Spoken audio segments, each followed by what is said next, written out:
Good afternoon, morning, and evening, ladies and gentlemen, boys and girls, children of all ages, wherever you may be coming from. Welcome back to the channel. I am Phil, your host as ever and as always. And today we are just looking back at game week one of the Premier. I don't think it's called the Barclays anymore. Of the Premier League, and it's been an interesting game week of football. We had some highs for the defending champions and some newly promoted teams, and some lows for some of the more established teams in the league, if you could call them that. And yeah, let's just look at it. All right, first we're gonna go in order of how the matches went. Arsenal beating Coventry, the champions. The champions doing champions things. But by the way, top here, right here, Carlos Baleba signs for Manchester United. Good signing for United.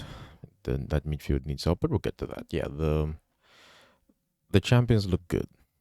Odegaard. There's this notion, there's this narrative that people come from the World Cup will not as perform as well as others who maybe had a long preseason. But Odegaard and Declan Rice both looked exceptional, really, despite that being both having deepish runs in the World Cup.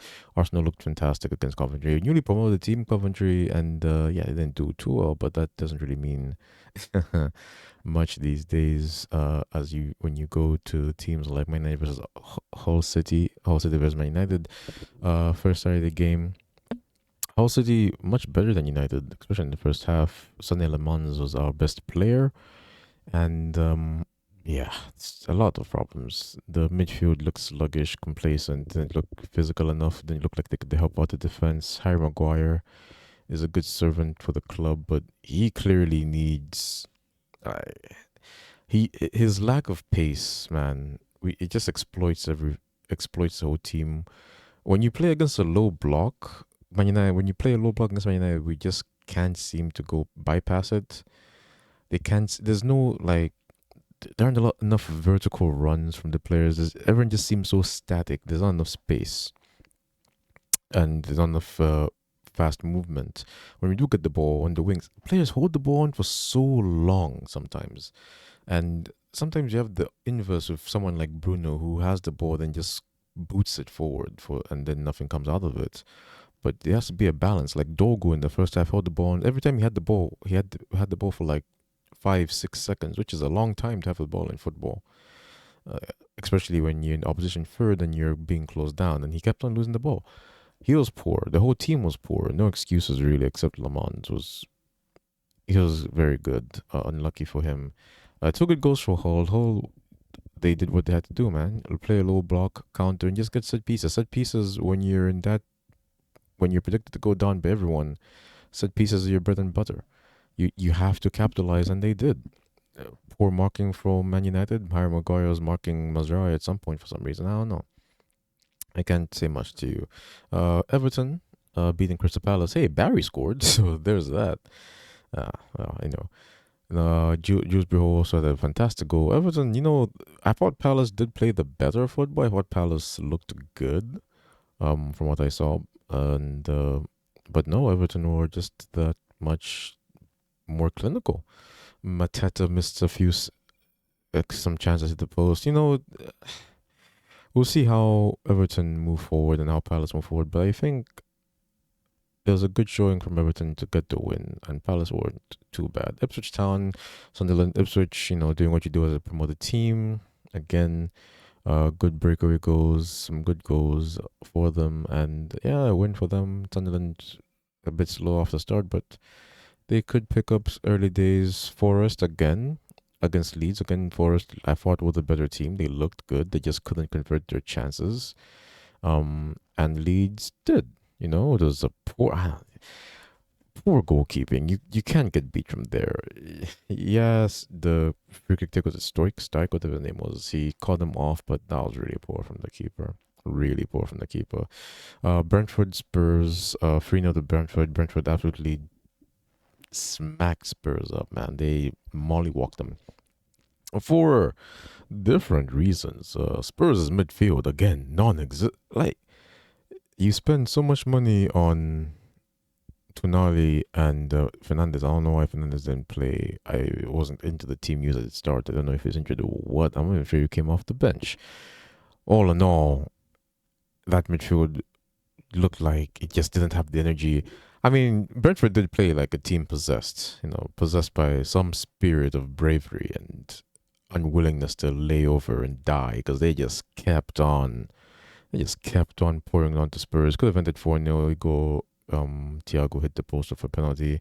Bergval in the midfield was possessed with the spirit of a stray scaredy cat because man, got out of a 50-50. It was a 50-50 tackle. And bro, like, goes in half-heartedly. Then they score from that. It was just such a rubbish showing. Rubbish showing from them, and even worse so from Villa on the first Sunday game, one of the first Sunday games. I mean, Villa looked awful, bro.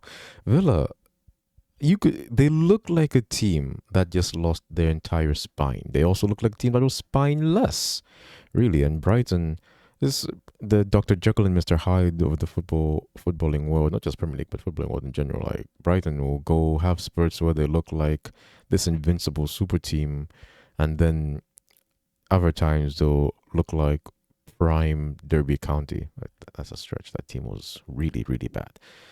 But yeah, they don't play all well sometimes. But that day they played fantastic. They were really, really good against Villa and well deserving of the win. Well deserving of the win.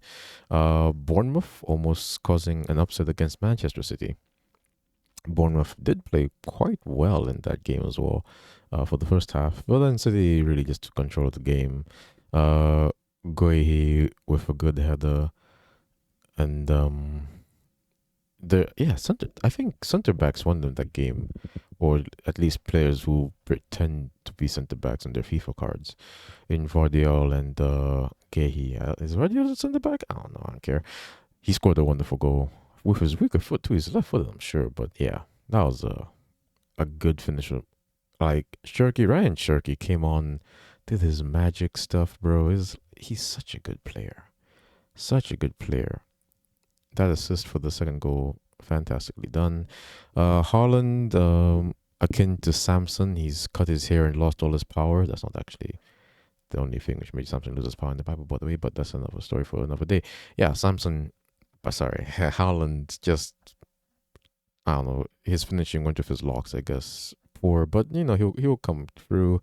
Uh, the Kevin Keegan derby, the emotional day for both Newcastle and Liverpool, as Kevin Keegan was honored on that by the two clubs. I think you could say he loved the most in the Premier League.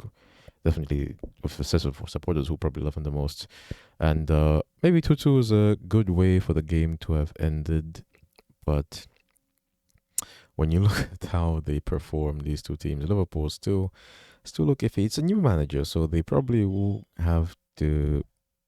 They'll get there in the end, probably. Not with Verts playing like that or Isaac playing like that, of course. But Cody Gakpo with a goal, he'll do that every now and then. I thought again, Elanga's pace helped with the goal. They looked really good. Newcastle in spurts. Wissa, I think, was voted man of the match. He was my man of the match. I don't know if he was voted not man of the match, but he was fantastic. Running with the ball, setting up Joe Willock for the goal, everything there. Lewis Hall, it was a penalty. I don't care what it was. It was a penalty. It clearly impeded that Munoz's movement. He had a fantastic game up until that point, and mistakes happen. Costly, but he's young. He'll probably learn. And I'm really excited about this game. It was the last game of the week. Fulham-Chelsea. Fulham-Chelsea was a good game, but Chelsea looked good, bro. Chelsea look really, really good. Their movement when they have the ball, when they're in transition, I mean that's what you. Even when they have the ball, you can also see they're probing. They can make play.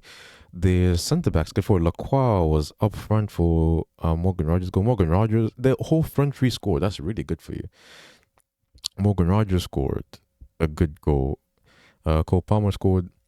João Pedro scored after like 30 seconds. The more you watch him play, the more you ask yourself. This will be a theme this season. The more you're going to watch João Pedro play, the more you're going to ask yourself, how did he not go to the States with Brazil for the World Cup? I think this could be the year he takes a leap into like a top class, world class striker. You know, I think, oh, that's the other category I should have had. Top class, yeah. Anyway, he's he's he's an exceptional player, really good, and it's just in contrast with their goalkeeper who has wrist made of spaghetti at sometimes. Like, of course, I mean, the first goal, the ball went over his hand. It took a bounce. Some could say unlucky, and some could say he's a professional goalkeeper who gets paid thousands of dollars a week to be able to prevent that and read that. So, how unlucky can one be? And of course, the second goal, good goal by Gonzalo Guedes. Is that Gonzalo? Gonzalo Garcia. I know one of his names is Gonzalo. And it's a good goal from him, for the new Fulham striker, because he was able to. That was really hard to get his neck to twist like that and put it in. Well done, well deserved goal from him. But again, yeah, Sanchez. Mm. Chelsea fans, I know how it feels. I've had Onana in my goal, so it just once you get past this goalkeeping hump, I think y'all will be a real tremendous team going forward. But which team impressed the most this week? Probably one of Brentford or Brighton. The obvious answer is Arsenal looked so good, man. Chelsea again, very impressive. I'm gonna say, I mean, I think Brentford just all around were just immaculate. They were so good.